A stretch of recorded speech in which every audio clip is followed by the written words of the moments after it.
20:04 ahora, 22 grados la temperatura del momento. Nosotros seguimos charlando esta noche, Fer, noche de entrevistas realmente. Realmente, y en este caso ya tenemos que presentar y recibir, ya lo estamos viendo, al precandidato, en este caso por el movimiento oficialista, Arnoldo Vince. ¿Qué tal? Buenas noches. Buenas noches, Fernanda. Buenas noches, Diego. Un gusto compartir con ustedes esta oportunidad. Vi que recién salieron nuestros ídolos nacionales ahora, ¿verdad? Jóvenes que dejan en alto el nombre del país. Realmente es un momento muy agradable lo que vive Paraguay con los Juegos Odesur. Increíble.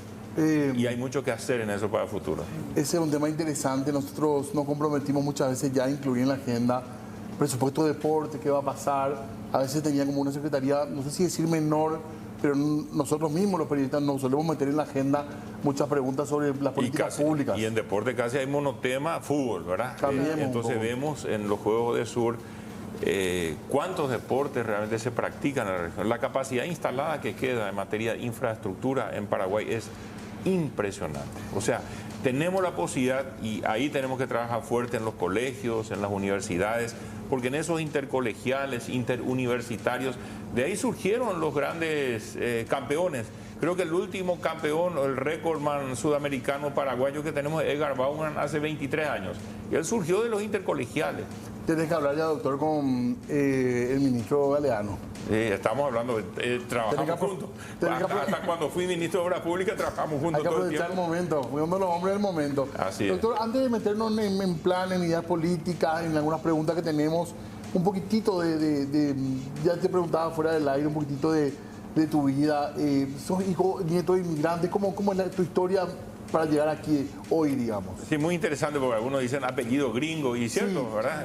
Mis abuelos huyeron de la revolución bolchevique comunista en Rusia en el año 1929. Era Unión Soviética realmente. El territorio donde estaban es la actual Ucrania. Ahí vivían mis antepasados. La mayoría de ellos fueron exterminados, fueron enviados a los campos de concentración en Siberia, donde murieron. Pero mis abuelos lograron escapar en 1929. Estuvieron un año en Alemania, en un campo de refugiados, buscando algún país que los reciba para su nueva patria. Y ese país fue Paraguay. Y aquí llegaron en 1930, entraron por Puerto Casado, del río Paraguay, Punta Riel, el ferrocarril de Casado, de ahí con bueyes y carretas hasta el centro del Chaco paraguayo, donde empezaron de la nada, con carpas. Y empezaron Pero ustedes son lo que se llama menonitas. Así es. ¿Y qué es ser menonita? ¿Es una religión? Es un grupo étnico. Ajá. Es un grupo étnico que tiene una fuerte composición espiritual, ¿verdad? Espiritual, de trabajo, y también muy fuerte el cooperativismo. El trabajo en cooperativa o en una forma comunal, para decirlo de alguna forma antigua, ha sido la fortaleza de este grupo. Fe, trabajo y lealtad ha sido... ¿Es una religión de la que se llama protestante o no? Sí, somos parte de la religión protestante o evangélica, como algunos la conocen. Pero no significa que todos los habitantes de una colonia menonita son cristianos. O sea, hay gente que decide no creer. Sí. En mi caso sí, pero hay otros que de repente dicen no, o sea, vivo en la comunidad pero no comparto la misma fe. Ok, en tu caso sos pastor además, ¿verdad? Teólogo. Sí, pastor. Bueno, yo no nací en el Chaco, quiero aclarar, mis abuelos llegaron ahí. Mi papá y mamá sí nacieron ahí. Ajá. Pero en el año 1951 las colonias menonitas decidieron hacer un gesto de gratitud al Estado paraguayo por permitirles que Paraguay sea su patria. Y ese gesto fue el Hospital Menonita, kilómetro 81 de la Ruta 2, donde se atendía a los leprosos, se atiende hasta hoy, es el centro modelo en el mundo de cómo se debe atender a los pacientes, que hoy se llama mal de Hansen ya por lo que significaba el estigma de tener la lepra. Hoy en día se cambió en materia de salud esa terminología, y también tuberculosis, y hoy en día también HIV-Sida, ¿verdad? VIH-Sida, perdón. Entonces se atiende, y también es un hospital para cualquier otro tipo de atención. Entonces en el 51 se crea ese hospital y mis padres después trabajaron ahí, y por eso yo nací ahí, porque mis padres trabajaban ahí. Los 4 hermanos nacimos ahí. Entonces yo soy de Itacurú de la Cordillera, después mis padres vivían en diferentes lugares, trabajaron en diferentes lugares, terminé mi secundaria finalmente en Filadelfia, también en el lugar donde nacieron mis padres, y de ahí ya fui a estudiar a Buenos Aires. Y bueno, después volví, trabajé en docencia, volví a terminar mi doctorado en teología en Buenos Aires, ya casado en ese momento, y luego vine y trabajé en los medios de comunicación, Radio Bedira, Red Guaraní, que fue el canal de la familia, que trabajé por 8 años al frente del canal y 9 años con mi programa de televisión Siglo a Siglo, que tuve todas las noches. Sí, fue una marca. Y eso me marcó en el sentido, hice un programa no solamente de los estudios, sino que fui al interior, al lugar de los hechos, a mostrar al paraguayo de tierra adentro que trabaja, que se esfuerza, y sentí una profunda vocación de servicio a nuestro país. Y de hecho me impregnó desde mi infancia ese lugar donde nací, la vocación de servicio de mis padres, de mis abuelos.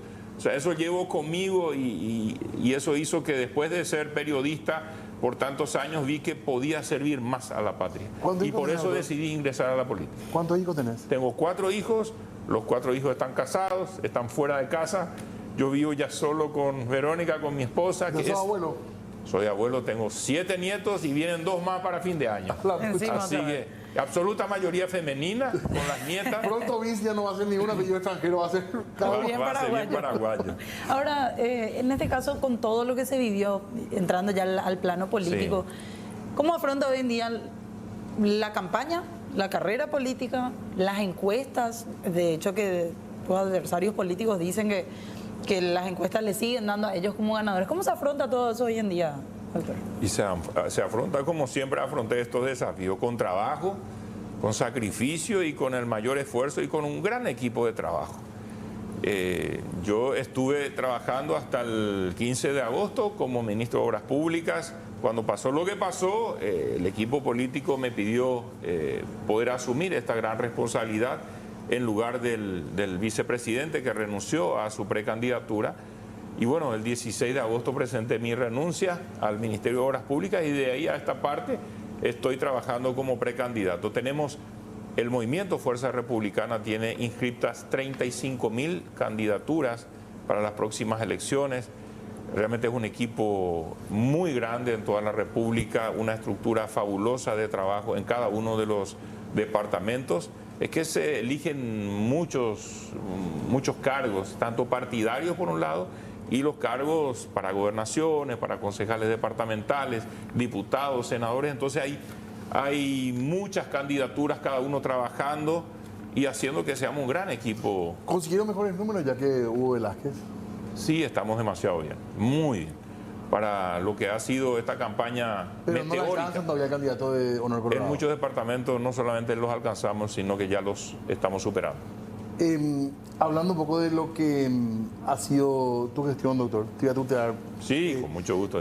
Se habló de algunos puntos, por ejemplo, que se favoreció supuestamente a una empresa en particular. Quiero mencionar 3 o 4 puntos negativos, ¿verdad? En general, en cuanto a la crítica pública.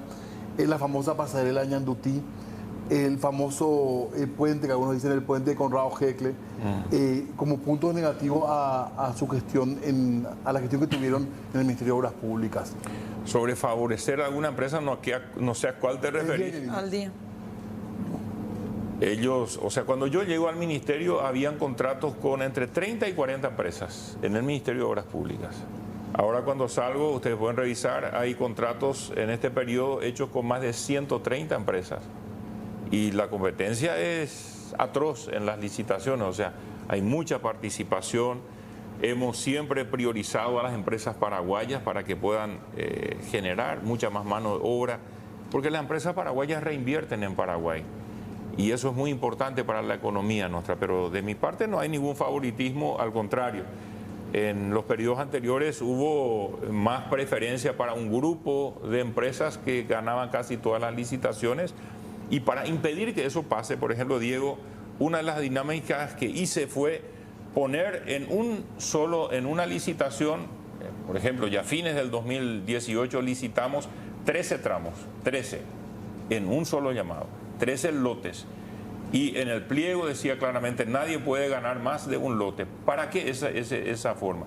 Para tener un efecto de distribución más grande. Y ese fue uno de los secretos con los cuales no se potenció solamente a las empresas más grandes para que se vuelvan más grandes y las chicas queden chicas, sino que muchas empresas pequeñas ahora son empresas medianas. Muchas empresas medianas ahora llegaron a ser empresas grandes. en el ámbito de la construcción. Y las empresas grandes no les fue mal tampoco, les fue muy bien y crecieron más. Entonces el que facturaba 30 millones de dólares al año, ahora facturó 40 o 50 o 60 millones de dólares, porque se fue creciendo en la inversión pública. Y mi trabajo como ministro fue tratar de que todos puedan trabajar. Y cuando llegó la pandemia, de sorpresa como nos llegó, nos encontró preparados y con toda la gente trabajando.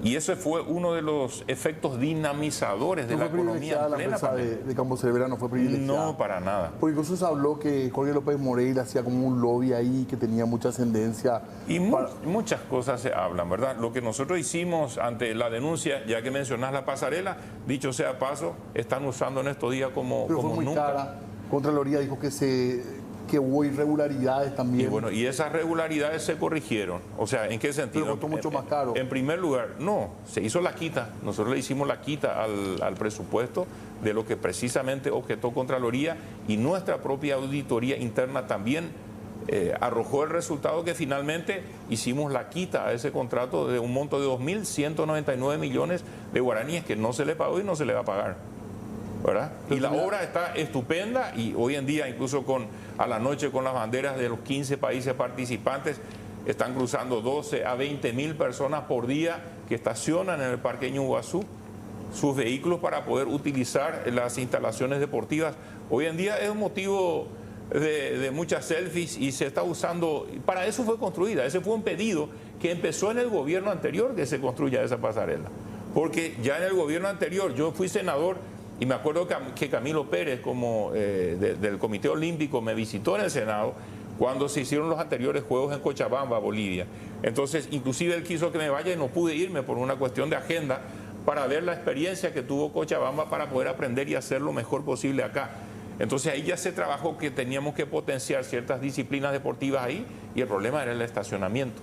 Entonces ahí ya se trabajó con esta dinámica que va a beneficiar en el futuro. Siempre que se hagan competencias deportivas, vamos a tener una dinámica periódica del uso fuerte de esa instalación, ¿verdad?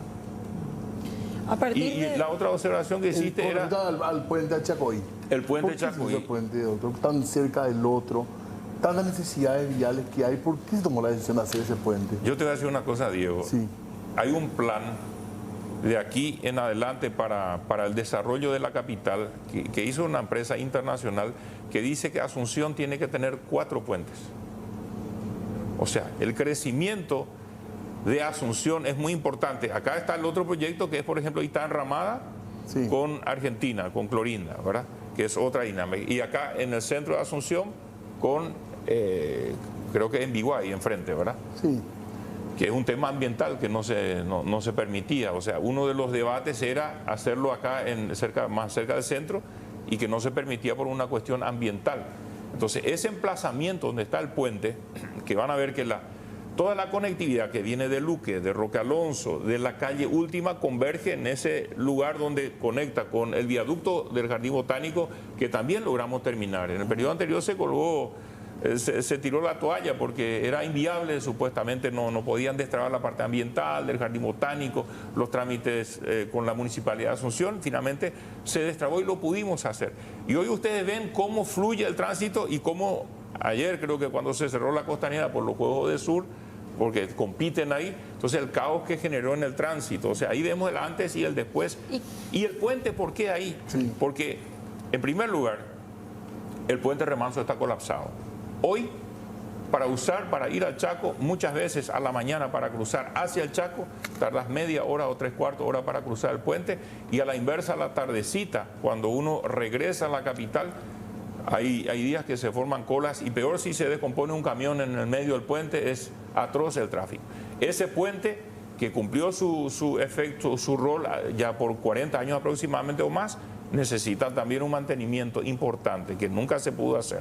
Entonces, este puente va a ser muy utilizado, vas a ver lo que va a suceder. O sea, es un puente estratégico en un nudo de conectividad que permite que el desarrollo que se va a hacer del otro lado, los argentinos que llegan a Asunción, en vez de tardar 1 hora o 1 hora y media, van a estar en 20 minutos o 15 minutos en el centro de Asunción. Y hablando un poquito de eso, y en general también de las propuestas que tienen ustedes, ¿qué hacer con el transporte público? ¿Cuáles van a ser otros ejes de gobierno en caso de llegar? Ese es un gran desafío del transporte público. Y una de las causas es el caos de la administración en total del transporte público, que tiene básicamente 3 componentes. Y hay que entenderlo porque es muy complejo. Por un lado, cada municipio tiene su sistema interno de transporte público. Asunción tiene el suyo, San Lorenzo tiene el suyo, Ñemby el suyo y así sucesivamente.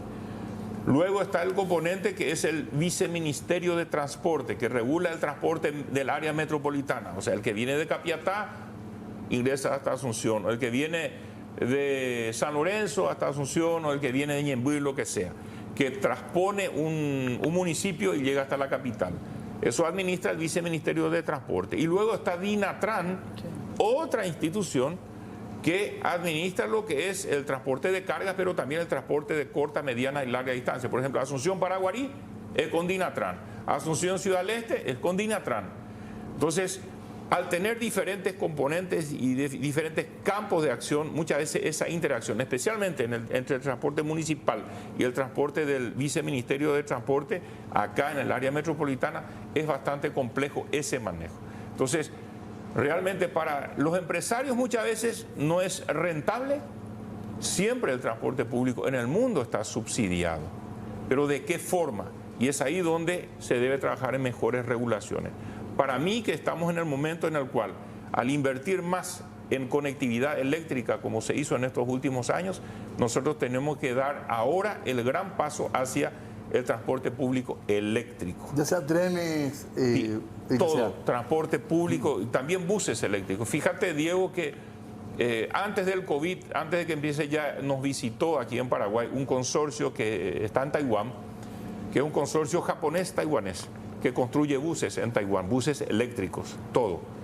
Y ellos quieren venir a Paraguay, quieren instalarse acá en Paraguay. Hace poco visitaron de vuelta el país y están buscando la locación porque quieren construir en Paraguay y vender a toda Sudamérica, a toda la región desde Paraguay.